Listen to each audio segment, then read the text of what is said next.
is one of the mission of Word Riders Philippines, and this is the first mission here in Mindanao.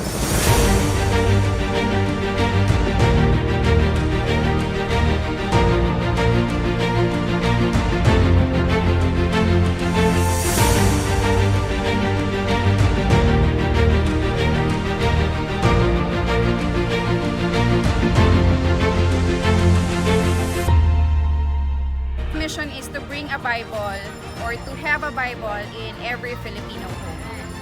Yung mga Bibles na ni ikan pa ni siya Manila. Na actually ko yung mga kauban from Manila na nagalipod po sila sa Manila. This is our first mission in Mindanao. And I will be very proud to report to our group na our first mission place is Barangay Palacan, Alyosan. Riders because we bring the Word of God to the community by using the motorcycles. Hindi naman kasi lahat ng lugar sa Pilipinas kayang abutin ng mga four wheels. So we use the opportunity, our passion to ride at the same time to distribute Bibles to the community. That's just one of the, kumbaga, advocacy ng Word Rider.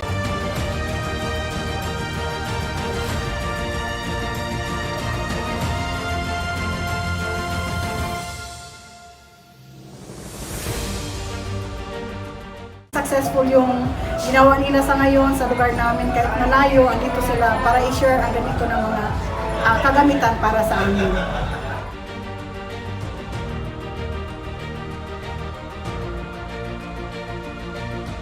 Man shall not live by bread alone, but by every word that proceeded out of the mouth of God. Malaking bagay po ito na binigay ninyo na Word of God na makatulong po sa pag-improve ng spiritual life ng every PNP po.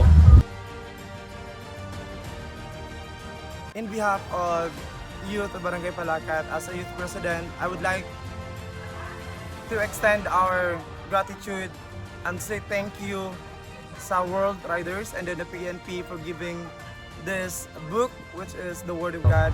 Thank you, PNP and Word Riders sa paghatag sa Bible kag thank you. We are very blessed that the Word Riders Philippines choose our unit as partner in their mission to use their motorcycles to bring the Word of God to the children and the community.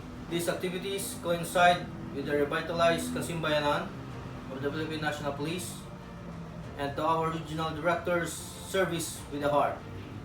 We pledge to support to continue the mission here in Mindanao.